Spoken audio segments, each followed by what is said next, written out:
I literally stopped going to a nail salon and never looked back. So I first started off doing gel X nails, but that was just a little bit too time consuming for me. And honestly, the most time consuming part was the nail design. I don't know.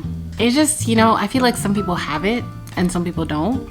And as much as I tried, I was never able to replicate that salon, French nail or whatever. But recently, like I'd say a couple months ago, I discovered these press-on nails on TikTok, and they're from Amazon. I do them once every 2 to 3 weeks, and they look so real. They're so amazing. So I'm gonna show you guys how I do my press-on nails at home. To start off, I'm using the Sally Hansen Cuticle Remover. The cuticle on your nail bed will cause the glue to lift, and we don't want that. We want our nails to last a week, so it's really important to remove your cuticles. Make sure you only apply the gel to one hand first and then move on to the other hand, because if you try to do it all at once, the other hand is gonna dry and then you're gonna have to reapply. So just do one hand at a time. Then once you let that sit for like 5 to 10 seconds, I take a cuticle pusher to remove the excess cuticle from the nail bed. And it should be really easy to remove at this point because we use the cuticle gel first.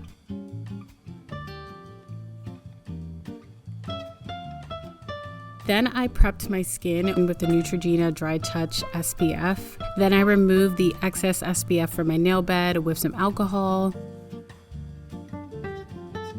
Next, I'm using my nail dehydrator. This isn't the same as alcohol. This is specifically formulated to promote adhesion to the glue and strip the nail of all oils.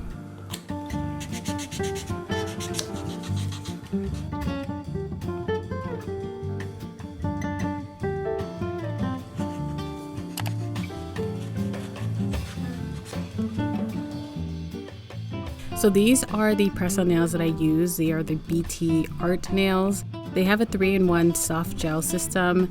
I love using soft gel for my press-ons because they don't snap off like acrylics or regular press-ons do, and they're just a lot sturdier than regular press-ons. I love this brand so much. I have 3 different shapes from them. I have short square, extra short square, and medium almond. At the end of the video, I'll show you guys the difference between them all. Now you want to figure out what size works for your nails. For the best fit, you want to make sure that they fit sidewall to sidewall. I only figure out the sizing for one hand because generally my sizes match for both hands, so it's not necessary. And then I just take a pen and mark off which sizes I'm going to use in order. And if you want to take it a step further, just take the time to mark up the entire box so you don't have to like resize your nails every time you do your nails. Just like we buffed our nails, we want to buff the press-ons too. So you want to do that to help the nails last longer. And if you're having trouble finding the perfect size for your nail, you could always file down one of the larger sizes to kind of create your perfect size. Once you're done doing all of that, it's time to apply the glue to our nails. So I like using the Beauty Secrets nail glue. They sell it at Sally's and on Amazon. It's usually a lot cheaper if you can find it in store at Sally's. But if you do decide to buy it online and you have to pay for shipping, it basically costs the same as buying the one sold on Amazon. So you can kind of make your decision with that. But I also really love the NYK1 glue on Amazon. It works just as well and is usually always in stock. So I put about 2 drops on the press-on nail and I spread it around, and then I put 2 drops on my actual nail and then spread it around. It usually does take a couple of tries to figure out the right amount of glue to use, so definitely just like play around with it.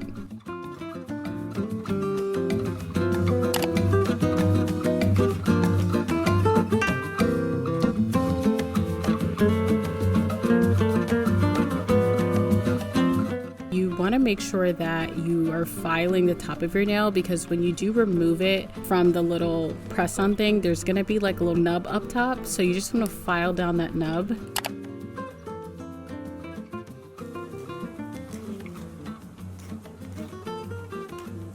This next step is an extra step. You don't really have to do this. I just personally like doing it. So I like adding a builder gel to my nails because it helps prevent the white French part from chipping, and it adds a little bit of extra strength to the nail, but again, totally optional.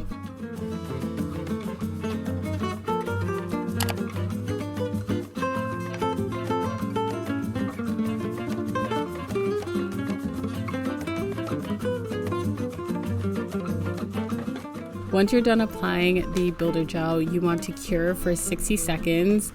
And once your nail is cured, you want to go in with your top coat. So this is going to give you that salon finish. When you do this, you want to make sure that you're getting the top edge too, because sometimes your nails can chip there.